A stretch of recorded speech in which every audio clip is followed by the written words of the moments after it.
Great, thank you. We'll go ahead and get started today. I'd like to welcome everyone to today's webinar series through the Science and Innovation Center through the American Thoracic Society. Today our session is on executive coaching and should be really great and interactive. You can go ahead and go to the next slide. My name is Corinne Clement. I'm an assistant professor at the University of Pittsburgh and involved in the early career working group through the Assembly on Respiratory Structure and Function. Today we have Dr. Jeff Kaplan with us, who's a master executive coach. I'll introduce him in 1 second. We'll go through a couple of slides next on some upcoming things. So we have another webinar on AI and healthcare and research on September 29th. So I encourage you to look into that. Next. You can still join us for the Ats Virtual Conference. The content will be online through November 10th. And you can use this link to be able to access that if you've not done so yet.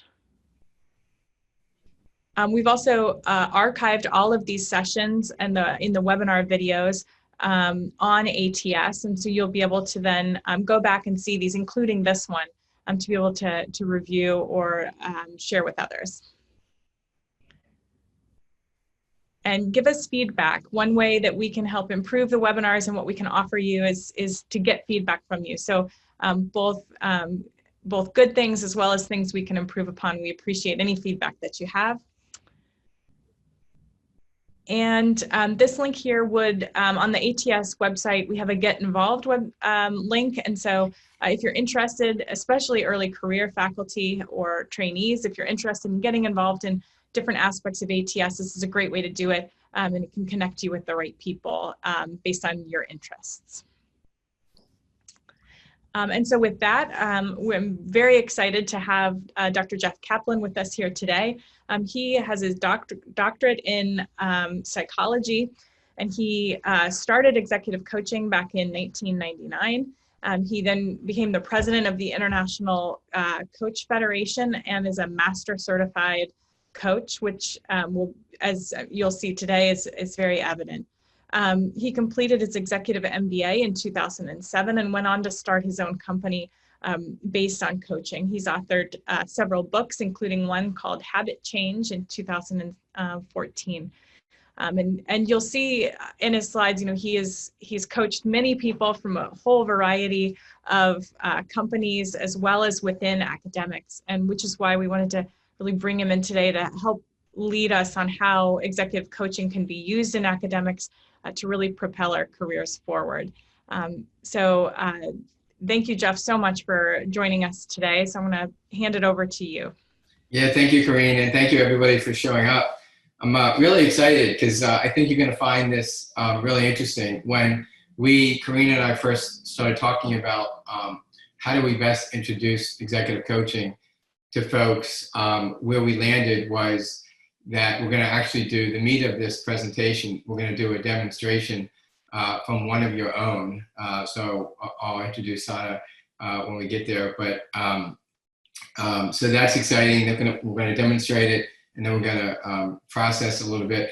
I've also, in a couple minutes, I've asked a colleague of mine who received executive coaching in 2016 as part of a leadership academy for high potentials. This guy is a mover and shaker and moving kind of rapidly in his career. And I'll introduce him a little bit in about 2 minutes. And then I'm going to start off just kind of giving you a little bit of overview about coaching, kind of what it is not, some of the applications for coaching. And then my colleague will speak for about 1 or 2 minutes. We'll do the demonstration, we'll then process, answer some questions about the demonstration.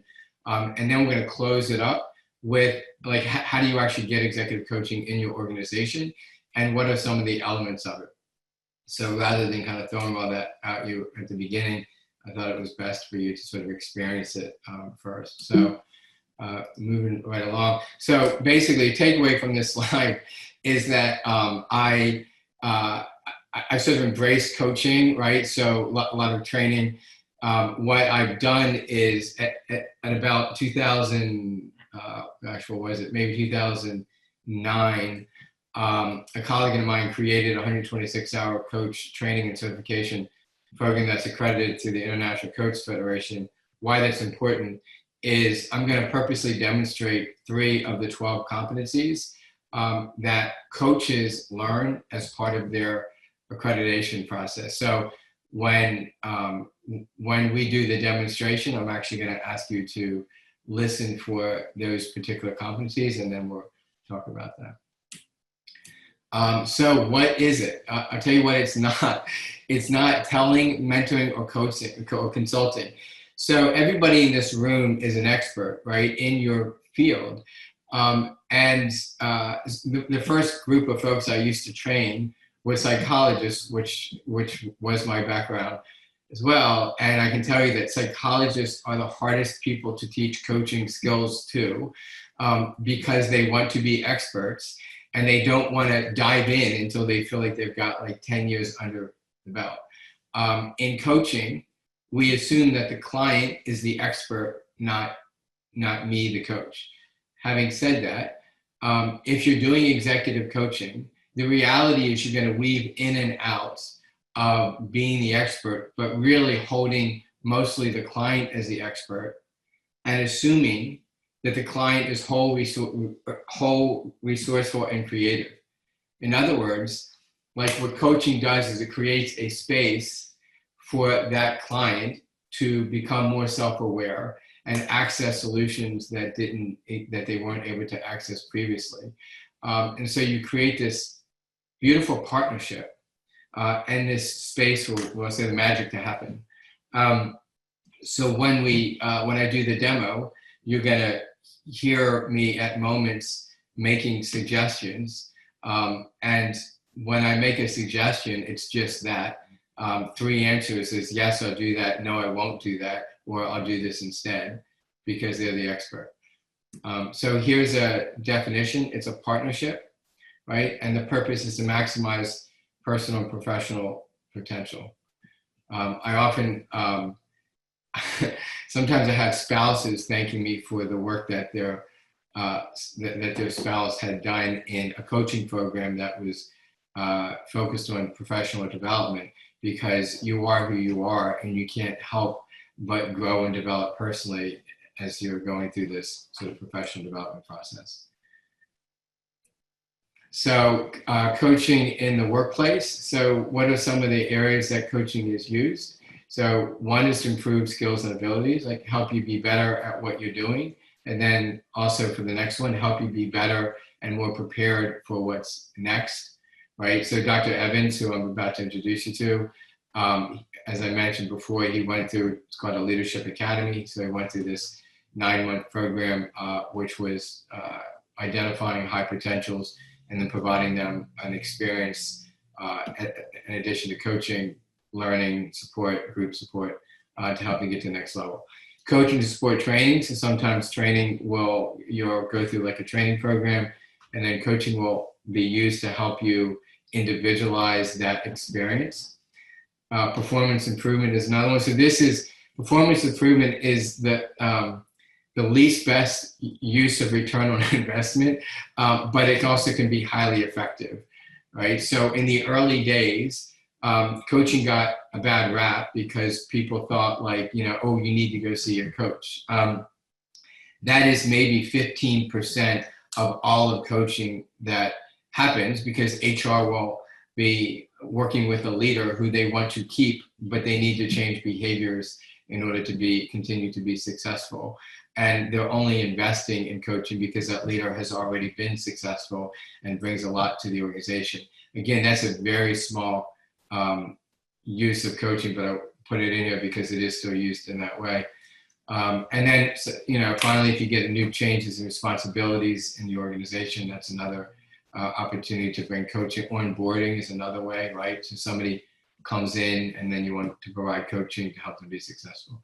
Down below, I just threw out some of the topics that I've touched on with folks in your space, but there's many many topics. It's sort of unlimited in terms of what you can focus on in coaching.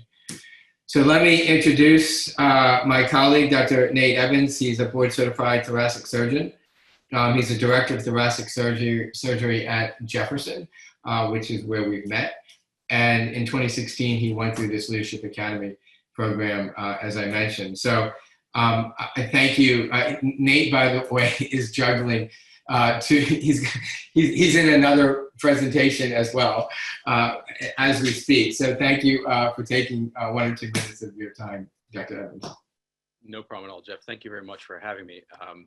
You know, I, as you said, I met Jeff about 3 years ago when I went through the Leadership Academy here at Jefferson, and I really had no idea what executive coaching was when it started. And I looked at it kind of as something I had to do in order to get through the Leadership Academy. But in retrospect, it really was, I think, probably the best part of the Leadership Academy for me personally. And, you know, it certainly was, as you said, a very collaborative relationship between the two of us. I think that, you know, looking back at your previous slides, it kind of like rang every bell of how I went through coaching. And certainly, as someone who was, you know, mid-career at the time, having the ability to have a collaborative relationship with someone who can help me really take advantage of the opportunities that were placed in front of me at our institution was a huge benefit for me. You know, as you said, I'm the director of the division now. I wasn't when we met 3 years ago.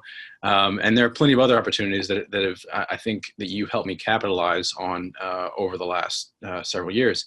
And, you know, to your point, you know, I think that I certainly recognize it. And not only that, you know, I think my supervisors have recognized the change. I think people who report to me have recognized improvement. And this is not to say that it wasn't a remedial situation at all. It was something that I really sought out and enjoyed. And, you know, as a final point, you're absolutely right that I think my wife and my 3 children probably appreciate it equally.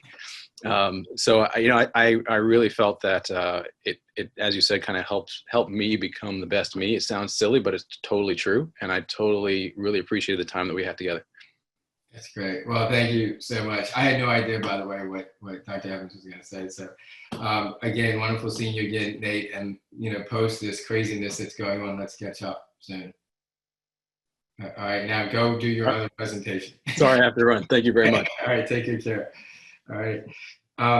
So shortly, I'm going to introduce you to somebody else again, and she's volunteered to be part of the demo. But let me introduce you these 3 skills before we go there. So the 3 competencies that that I am going to seek to demonstrate in this coaching demonstration, which will last about 20 minutes. The first one is active listening. I thought that I like that graphic. When I'm teaching active listening, I use that graphic. I'm sure many people here have had the experience where you're trying to tell somebody that you care about, that cares about you, a problem, and they jump right in to solve the problem. And, you know, you just want to like say, I really don't need you to solve it for me. I really just wanted you to listen. I'm sure that many of you on this in this webinar are guilty of that yourselves. I think we've all probably done it from time to time. One of the things that when I teach coaches to be certified, before they get certified, one of the last steps they take is the oral final exam, where they have to demonstrate competencies in these, you know, 12 areas. This is the one that they usually fail the most. They want to problem solve. And again, as I said at the beginning, it's not that you won't occasionally throw out a suggestion, for example, but when you try to solve somebody's problem for them, you're holding them small, right? And the inherent message is that I can solve this better than you and that you can't solve it. Now, that's different. One of the first slides I showed you was saying coaching is not mentoring, telling, consulting. In mentoring and telling and consulting, then that is what you're doing. In mentorship, it's like, here's what I've done and here's how to do it, but not coaching. So you'll hopefully see that in a little bit. Cultivating Trust. Coaching only happens if there's a trusting relationship between the two parties, right? So Dr. Sana Srinivas, who I'm about to formally introduce you to, who's volunteered to be part of the coaching, she and I met very briefly last week, and she's great. She's she's ready to dive in. So I mean, again, we very brief on Zoom, but I feel like, the trusting relationship isn't just what the coach brings, but it's what the client brings. And I think you're going to see that with Dr. Srinivas. And then finally, the last piece is evoking awareness. So in coaching, we're really doing two things. No matter what type of coaching you're doing, you're generally doing two things. You're raising awareness and you're forwarding the action, right? So you're gaining new perspective, right? And then through that new perspective, solutions emerge. And then you can then actually forward the action. So when I talked about I will intersperse suggestions, it's to move the action. But what you will see in this demonstration, most likely, is sort of becoming more aware in the process. In fact, we both do. A lot of times I'm opening my mouth and I'm surprised at what comes out, because it's a process of discovery for both of us, right? In coaching, it's a lot about getting out of the client's way. Okay, so let me introduce Dr. Sana Srinivas, and I said that correctly, yes? It's actually Sana Siddiqui. Thank God I asked, right? The reason I asked you was because that's sort of what I'd written down before, and I could see your name, and I'm like, that doesn't. It's okay, not a problem. Yeah, that's good. So you imagine the trust that would not be built if I just kept continuing to call her the wrong name throughout the entire demo. First of all, I want to ask you a question. I'm going to turn it over to other folks for a second and come back to you. But is there anything you need right now, Sana, to feel ready and to be present for this? The demo? Yes. I'm here. Okay. I'm definitely here. You're good to go? Yes. Okay. So what I would ask everybody else is, in these webinars, particularly if you're not on camera, it's easy to multitask, which other than this part, I'm certainly fine with. But for the demo, for the sake of the client, please hold the space. And so that just means really, please just for this, 15, 20 minutes, be fully present, hold the space, hold the intent for Sally to get something out of this. And then also listen for active listening, cultivating trust, and evoking awareness. So first, Sana, do I have permission to coach you? Yes. Okay, great. And also, do I have permission to interrupt you? Yes, okay. Of course. And likewise, right? And I say that for two reasons, right? One, because a lot of times in coaching, you don't need a lot. But secondly, we're doing a demonstration. I want to make sure, we move along quickly, all right? Right. All right. So in this 15 to 20 minutes together, Sana, what do you hope to get from this coaching experience? I think maybe perhaps some guidance. I mean, there are a few things I've thought about which I could work on, in personal development, and maybe some tips, like you said, a bit more self-awareness, how to tackle those few items that I've sort of thought about so far. Great. So I'm hearing some clarity, some tips. And then when I hear tips, I think that's something maybe together we will discover, right? I will offer suggestions, but together we'll kind of see what happens, right? Right. All right. So in sort of a succinct way, tell me what the one or two things are that you want to work on. So you actually touched upon one of them. I feel, so I'd say there are three main things, and one of them would be being a better listener. So sort of preventing the impulse to jump in, not necessarily to tell people what to do in situations that don't directly involve me, but perhaps when I get excited about hearing somebody else speak, not, necessarily jumping right in. A second thing would be not to always overthink when, I'm sort of at a presentation, there's sort of something that's on my mind. I know I should ask, other people are probably thinking the same thing, but holding back, that's definitely something I've improved on, but I do think not to overthink things. And then I'd say the third thing is perhaps not placing professional responsibilities above my own health. So perhaps prioritizing myself. That's great. So first of all, and by the way, the audience is thinking, really, all that 15, 20 minutes? Yes. My challenge for both you and I, Sana, is for us to move the needle in each one of these areas. Fair enough? Right. Which you game. All right. So first, I just want to honor that part of you that gets excited. Thank you. In weaknesses or areas for development, it's always an overused strength. So what I already hear with you, Sana, is passion, excitement, that professionalism, wanting to over deliver professionally, and then allowing that to slide into not being your health, right? I want to honor you that as well for already being on this journey towards balance, right?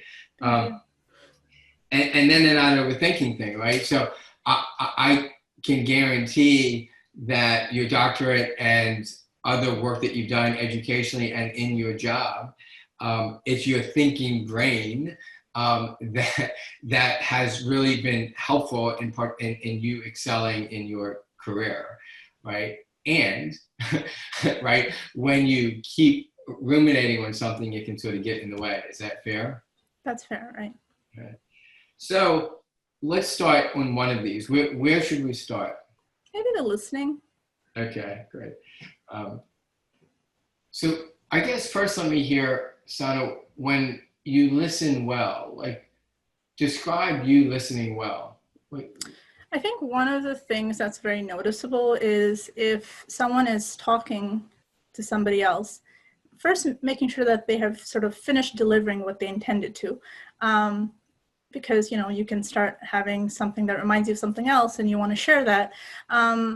But you also want to tread the line carefully, not to come across as rude or, making it about yourself. Because, sometimes when we're talking to people, that is depending what the state of mind is of the person talking to you or why they're talking to you in the first place. So just being careful, trying to put yourself in someone else's shoes. So I would say that's part of it. But to sum it up, I'd say just let the person finish their thought before jumping in. And why is that important to you? Because I always try to treat people the way I'd like to be treated. So, if you're in a meeting and it happens where you're sort of cut off or, something like that, if it happens once, it's fine. But if it happens a few times, then, you notice it and then you start to wonder, do I do that too? And if you feel that maybe there's room for improvement, then I think, and also just to give the other person the importance because you're giving them time. And I think it's very important to, I think it's just very important to treat people how you'd like to be treated. So I'd say that's probably a big part of it. Actually, I just got chills on it because that's an interesting, I'm looking down at a better listener, not overthinking and help. And if you think about, and then I think about Nate saying about, the best version of himself. So here's a chill. So going to help for a second, treating your body like your body deserves to be treated. Take that in, right? Treating others how they want to be treated in communication. And even treating your mind like in a way that it deserves, right? To have the thought, deliver on that thought or let it go, and then giving yourself permission to move on. What shows up for you when I say that? Well, I think one thing I think about is I agree with you, but I do feel there's a time and place to share, and obviously we don't normally think so hard when you're having a conversation with someone else. But sometimes there's a time when to keep quiet, and sometimes there's a time when one should speak up. And just sort of understanding that based on, obviously we all have our own personalities, understanding what kind of environment you're in, even the delivery, the tone that you use, remaining, respectful. I think all of that plays into it, but I would say just realizing that timing is important. And as far as health goes, or as far as, overthinking, like you said, a lot of us are analytical people. That's, why a lot of us are in, say, science, for example. And also knowing the timing when to take it for yourself, like when to have boundaries with, say, email and phone. So I think just understanding what's your personal me time, and also understanding when it's the right time to speak up. So just sort of perhaps having weighing in on your EQ a bit more could always help. Yeah, so that's interesting, right? Because I'm hearing two things, right? So one is about withholding when you know to withhold, right? In terms of like jumping in. And the other is having your EQ on and knowing when the right time is. The last time that can you think back to like the most recent time that you jumped in and like your self-talk was like, oh, well, I shouldn't have interrupted them?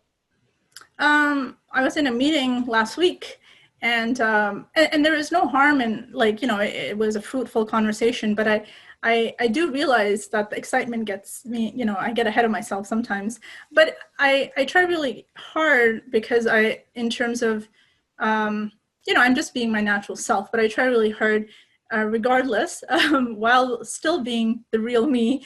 And, but, being, again, you don't want to come across as rude, right? Because you have to be very careful. You don't want to cut off. I mean, I didn't necessarily cut off somebody, but it's possible they may have wanted to continue. They may have finished their statement, but they weren't done their like few statements. So here, as I cut you off, I'm curious, at what point did you have the awareness that you have right now? Because we both started me and the other person started, so I jumped in with a question as a follow-up. I thought they were done, to be honest, which is why I jumped in. But they and I spoke at the same time, again. So I was like, oops, so it was just sort of like they weren't done. And maybe if I'd given it a few more seconds, it would have been more obvious. And, this sounds maybe a bit nitpicky, but it's just in our interactions, whether it's personal or professional. These are very subtle things. And, I do feel that there is, in my case at least, there is a bit of room for being a better listener. Yeah. And when you say subtle things, meaning what? Sorry, I didn't hear you. You said subtle things, like. Oh, now we're kind of focusing on, say, like a random conversation I had. That's what I mean. The person might not even have noticed, but I notice. So it might not have been super obvious to them. But what grounds you and centers you? That's a good question. I don't know. I haven't overly thought about it. The family. And a lot of stuff comes back to sort of my values, like what I think is right and wrong. So that will sometimes make me think twice, like, if I should, and this is not necessarily about these 3 points, right? But in general, I would say my values and family are probably what kind of help on the grounding factor in general. Notice even just the change in the energy right there. Because I had to think about it. Well, yeah, think about it, but also you just brought into your consciousness family and your most important values, right? I'm just curious, what would happen if you did that prior to going into a meeting, prior to engaging in a conversation, even prior to whatever you choose to eat, or whether or not you skip exercise, kind of thing. That's right. I think I more consciously think about them when, say, or when I have a bit more me time. And it's just the kind of lifestyles I feel a lot of us are leading are so busy. But I definitely do make time for myself. It's not like I don't, but when it comes to things that I feel I'm working on or I could work on, I would still say that yes, maybe a bit of taking a quick step back and just thinking about, like you said, family or values or whatever sort of calms me down and sort of grounds me again before going into something that might take a lot of energy, or where I have to just rethink about how I'm conducting myself, for example. Yeah, that's neat. The word pause comes up to me, like creating something that has you pause. Right? Because it's not that you're incapable of not interrupting someone, and it's not even that you're not incapable of overthinking something, right? You have a way to either distract your mind or recenter. Am I right about that? Yes, that's right.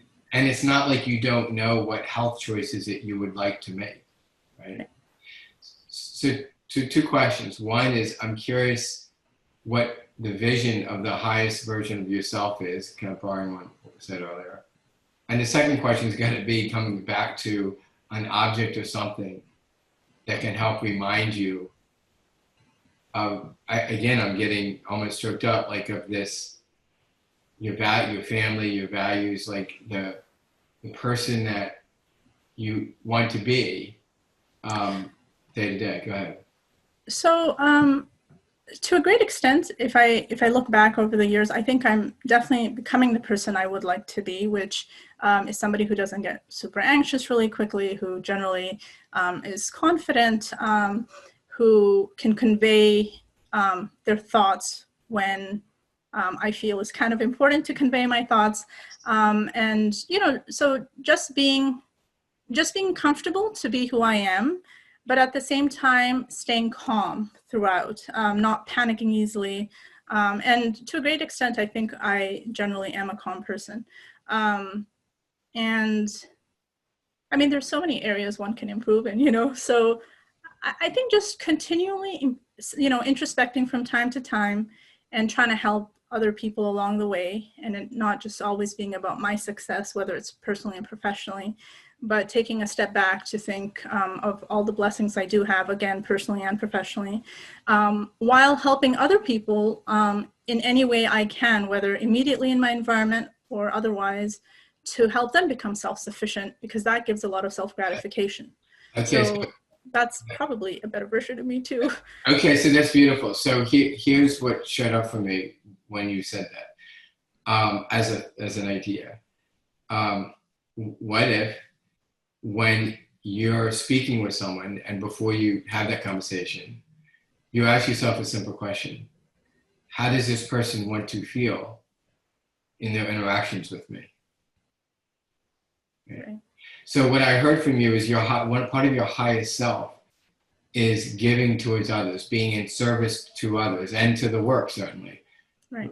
I think it's very hard to pinpoint how much of me does that, but it's definitely, I will say it's definitely part of my upbringing.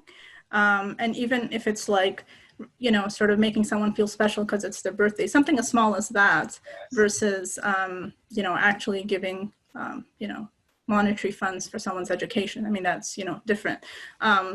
But I think just having, feeling a sense of responsibility of people who are around, whether it's your family, friends, or people you don't know. Again, even how we treat, say, waiters and waitresses, I think that's very important. It says a lot about us, people who we don't know, we're interacting with, or somebody at the bus stop. Like, yes. How we treat people who, we don't know if we'll ever see them again. And I think it's a big reflection of character. So, right. So I go back to making sure you're treating yourself the way that with the same loving kindness that you treat others. Tomorrow is Friday. If you had yourself at the top of your thing-to-do list for tomorrow, what would be the thing that you might do for yourself to honor to honor Sana tomorrow? I'd go on a really long walk with my family. I think that's so much fun. It's really basic, but you know, it's starting to just get a bit chilly in the Dallas area where I am, and just family time. Yeah. So they say, so I, two things I hear family and I hear walk. And so I'm going back to, like, if you were able to, if you noticed if you were getting off course, right? Either with like the monkey mind, right? The overthinking, the interrupting with the health, is A, taking a brief walk. Mm-hmm. And what would remind you of your family?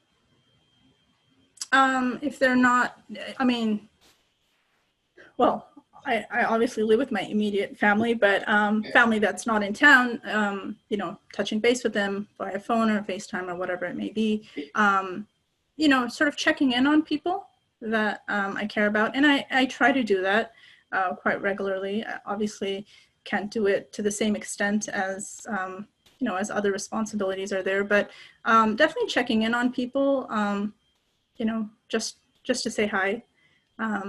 But that's, you know, I would say I am an extrovert by default. So obviously what works for me, obviously is not going to work for the next person over. And just, I do realize that I get a lot of energy from being around people. So can I jump in? Yes. So that was also really important, right? I'm an extrovert, right? So everybody you're communicating with isn't always feeling the same way, right? About that interaction, right? And so in the same way that you and I negotiated, where I literally asked you, can I interrupt you? And said, you know, you can interrupt me as well. An invitation I have for you as kind of a homework assignment is to pick a couple people and whether it's just around one conversation or just the relationship in general, and negotiate an agreement that allows you to be the best version of yourself in that interaction and helps them be the best version of themselves, right? And if they say, for example, well, when you interrupt me, I get tripped up and I can't fully think out what I was trying to say, then you might say something like, well, if I start to interrupt you, please let me know. Say, you know, hold on for a second, and I'm gonna like smile and I'll be quiet. Right. I definitely can try that. I mean, is that, I can try it, is that something that feels compelling to try, or does that? Yeah, I wouldn't be here if I wasn't open to trying new things. Yes, I think that's totally doable. And it's often just small steps that help you to take a step back, you know, and sort of analyze some of our behaviors. Do you have a picture of your family near you right now? Not in this room, actually. No, I don't. Would you be willing to make sure that, I know you live with your immediate family, but make sure, would you be willing for a week to, whether it's a picture of your family, whatever, but in some ways connect with your family and around this idea of being the best, you know, kind of version of yourself kind of thing, prior to whatever it is, a meeting or the day or something like that? Yeah, definitely. That's great. As we pull this together, where are you, first of all, with listening, not overthinking, health? Like, what are you taking away now? From now? I think what I really liked about how you're sort of making me think about things is there are ways to ground yourself before, you know, say interaction, which I think require work. And maybe just remembering to do that and a reminder of that, I think is very helpful to me, because I've never really thought about stopping to think. It's after a conversation, you're like, oh, maybe I shouldn't have like talked so much. Or maybe I shouldn't have jumped in. So just maybe thinking about that prior to going in and sort of regrouping. So I think that is probably the biggest thing. And obviously thinking about my family beforehand is part of that, or anything that you know, sort of makes me feel calm again. But generally I'm a calm person, as I say, but it's just, you know, like sort of just getting ready for a conversation or a long meeting or whatever it may be. Yeah. Well, you just had my last slide here, which was, you know, before you do that, also honor, I invite you to please honor your excitement and your passion. It's lovely, and it's a great part of who you are, right? It's just leaking out a little bit occasionally. Yeah. See, but you can tell so quickly too. Yeah, I love it. I think it's great, right? And see that joy. I mean, we don't want to like self-manage at the expense of joy. Thank you. So allow it all to be present. All right. Very good. Well, Sana, thank you so much for your courage in stepping up, you know, and being fully present and diving in and allowing me to be in this space with you.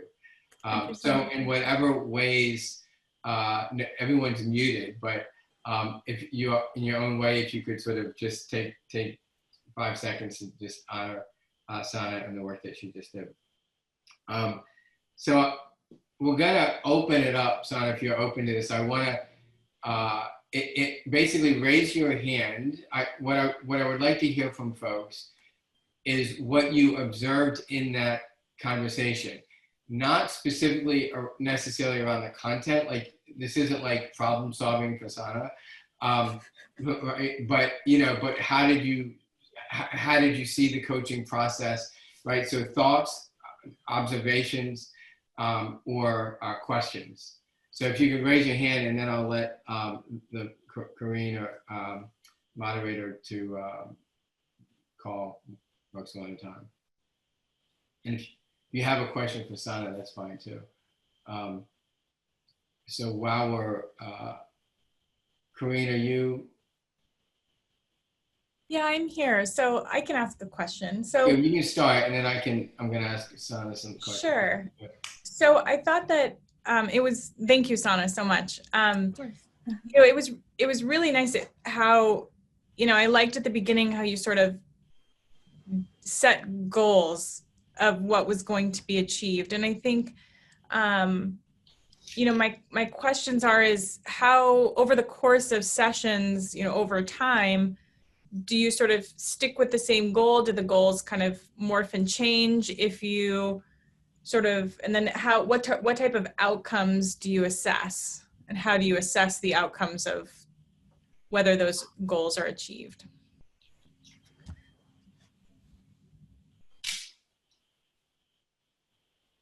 You asking me? I was just aware that we have to submit questions in the chat box. So your question was to me about how to, like she laid that stuff out at the beginning, and then how to make sure that those goals are achieved? Right. Yeah, great question, right? So in an executive coaching engagement, part of the process is having a leadership development plan or individualized development plan. And it often starts, and I'll share this in a later slide, but often starts with like some type of assessment, right? So a personality assessment, a 360 assessment, we're getting feedback from folks. And then that, as well as the coaching conversations, populates the goals. And then the client and the coach work together to come up with very specific action steps, like we started to do here, and metrics. And then we keep measuring against that. So, great question. So other folks might have questions. Melanie, did you say that there was other questions that you're getting? I haven't received any questions yet, but no one can raise their hands is what someone was saying. Yeah, okay, got that. So a couple of things I want to point out is earlier when I asked Sana, where do you want to start, right? And so that goes back to the, you know, it's the client's agenda, right? And I didn't say, well, here's where we need to go, right? The other thing is there were times when I asked specifically, well, what does that mean, or what does that look like, right? And so it's important, you know, we have a tendency to filter what people say through our own biases and prejudices, and it's important to not assume. So Sana, what, you know, when you think of in terms of listening, cultivating trust, or evoking awareness, anything come up for you in terms of that happening in the coaching? Yeah, I think sort of where you refer to a few things that I say right after I've said them, which also shows that you're listening, and sort of, there were a few times you actually said, you should treat yourself well first, So kind of where you're sort of taking what I've said and sort of like sharing that back with me, right? So that actually feels good when you're having a conversation with someone and they kind of refer to something you said and they actually are giving you credit for it. So that was very nice. I did like the fact that you kind of made me think where I would like to see this go, like my own development. And so it's sort of driven by me. And I would say the third thing that I really appreciated was that you just, after listening to what I was hoping to get out of it, you kind of gave me a few insights in terms of how I could achieve it without telling me what to do, but how do you feel about trying that? So just your delivery and the fact that I thought you really did listen. I definitely trusted you enough to go public and share this with everyone.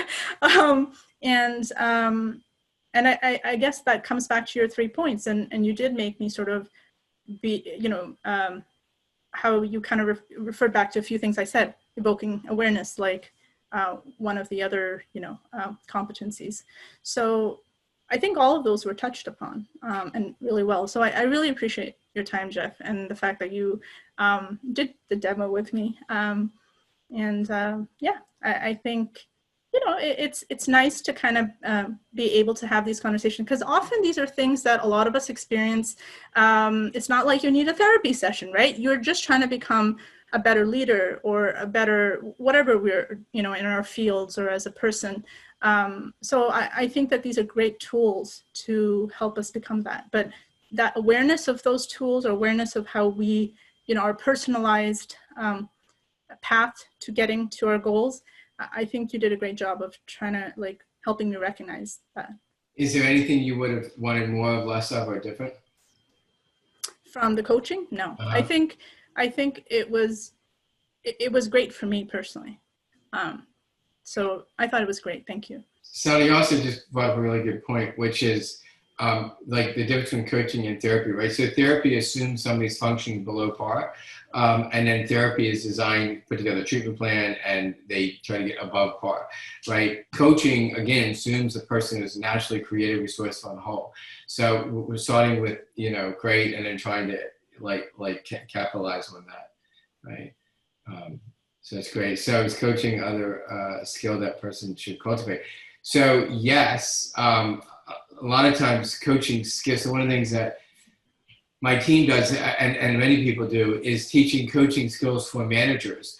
There's actually some organizations that that are getting rid of performance reviews and replacing it with managers having coaching conversations with their subordinates. So it's, for example, let's see your development. What do you want to work on? How can I support you? And then asking open-ended questions to help kind of invoke discovery. So yeah, great question, Micah. I want to share some of these other slides, but as you have questions either about the demonstration or this other content I'm about to share with you, just put it in the chat box, and I'm monitoring that as well as Kareem. Jeff, is it okay? Sorry. Yeah, go ahead. Is it okay for me to close my video? Yes, yeah, please go ahead. Yes. Thank you so much for your time. Absolutely. Thanks, everyone. Yeah.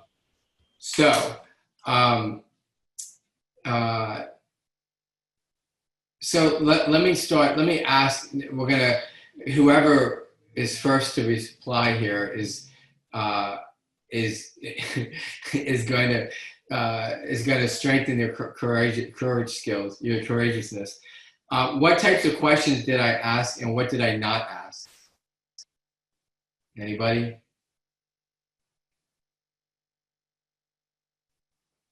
I sort of threw it out there a little bit ago. So, and you can just put this in the chat box. So I'm looking at 34 participants. So between the 34 of you, and I don't mean the moderators, I mean somebody else. What did I generally not ask? Thank you, Beth.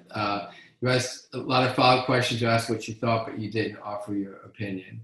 Okay, great, right? So the whole process of discovery. What else? Exactly, open-ended, right? So not yes, no questions, right? That's a good example, going back to the comment before about coaching skills, like in the office. Even as parent, if you're a parent, really good. So asking open-ended questions. And here's the other thing, is not being attached to the response, right? So that's key, right? So asking an open-ended question and not trying to lead them a certain way. If she says, well, no, this, then just get curious about that. Right, so what are our concerns? And it's also, there's something, as in coaching, we often talk about the gremlin. And it's like that part of us that wants to keep us stuck, right? And so you want to bring out the concerns, like you want to bring out the issues, but then you also want to coach not the gremlin, but coach that part of them that is naturally resourceful and whole. And Andrew just said it exactly better than I just did, right? Which is the conversation is around discovery. And if you believe that the person that you're talking with is naturally creative, resourceful, and whole, and by giving the space to access that, it's incredible, right? As opposed to, just sort of trying to solve the problem for them. Right, exactly. So going back to not, Blanca talked about asking questions for clarification, right? So, so when you think of either at work or elsewhere where you have, where someone has come to you, right? And we have a tendency to think that we know. Sana talked about not interrupting people, right? So one reason is so that they can feel heard, right? Because that's probably just as important as what you have to say and what they have to say. But the second thing is also just to help them get even clearer what they're trying to say. Yeah, thank you, Elizabeth, for bringing the non-judgmental piece. I wanted to mention that at the very beginning, which is, imagine an experience which coaching is in other forms of support, where you're having somebody who's not judging you and what you say, not even judging the direction that you should take, right? And that is huge in terms of creating a trusting container. The last question, who set the agenda, right? Going back to earlier when I asked, what do you want to work on? And then also, where do you want to start? Let's just talk a little bit about some of the logistics of coaching, right? So in the workplace for executive coaching, it will often start with a 360 assessment, right? So where you're getting feedback from your manager, your peers, your direct reports, sometimes clients and customers, internal, external, and possibly some others. You might take certain personality behavior assessments, and that data helps to populate this leadership development plan, which I'll talk about in a second. And so all that stuff is one of the ways that you create awareness. If you might recall at the very beginning, I talked about coaching doing two things: creating awareness and forwarding the action. So that's one of the ways that that you gain greater perspective. Forwarding the action. So I wrote down a 5-minute homework assignment. So oftentimes, maybe because I'm working with executives for a long time and other busy people, that the suggestions that I give often can be done in a very brief moment, either in the moment or in sort of less than 5 minutes. And so as a coachee, you want to be able to have lots of little things that is going to help move the needle that doesn't take a lot of time. Accountability checks. So typically a coach might meet with their coachee every other week, so bi-weekly. And if they commit to doing something, that's up an opportunity to follow up and say, well, how did that go? Did you do it? If they didn't do it, it's going back to the non-judging comment that Elizabeth mentioned. If you didn't do it, then it's sort of, you just get curious about that. So what got in the way, right? And did you overcommit? I mean, what shows up in the coaching is a microcosm of how they show up in their life. I already mentioned about the development plan, right? And so that's coming up with goals, metrics, action steps, so that you can sort of measure your progress over time. And then in the workplace, a typical engagement might be like around 6 months. And usually at the beginning and the end of that, you'll meet with your manager and your coach. And your coach will facilitate a conversation between you and the manager about your development, and then how the manager can support you. And then I often use that, not often, always use that time to ask, how's this going?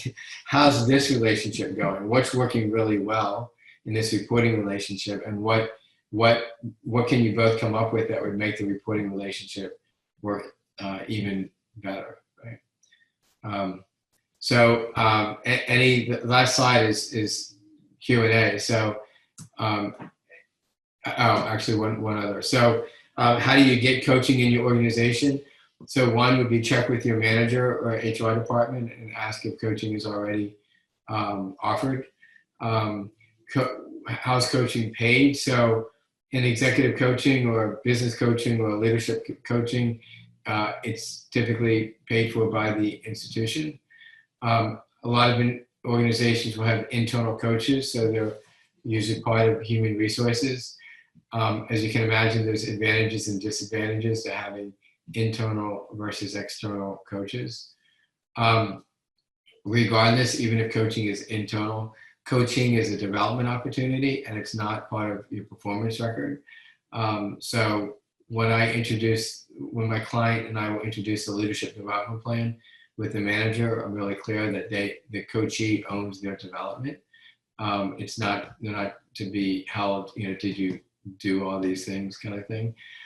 Any assessments and the coaching conversations themselves are strictly confidential between the coach and the client. And then, as I mentioned before, there's a lot of different ways to structure an engagement, but a typical engagement consists of some type of 360 feedback, some other possible assessments, and then sort of hourly, bi-weekly coaching sessions for 6 months. So we have just about a couple minutes left. Any lingering questions? Does that make sense? Feel free to put anything out there so we have a good sense of either what you're taking away or if there's anything that you didn't hear yet that you're hoping to get from this. This would be your turn to do the chat. I'm not joking. All right. Anything from Corinne or Maylene? Oh, thank you so much. This was really great. It was so great to kind of see coaching in action, and I think there's a lot that this can add to, each person individually, kind of determining how it will help and fit into sort of their career and their career development. So thank you so much. Yeah, absolutely. All right. Well, thank you again for being here, and thank you again, Sana. I really appreciate you're willing to step up, and please do follow up with me, Sana. We'd love to hear from you in a couple of weeks, just to kind of hear how things are going. Thank you so much. It was great. All right. With that, you're welcome, Blanca. With that, everybody have an amazing day, a great upcoming weekend, and please stay safe. Thank you, Jeff. All right. Take care.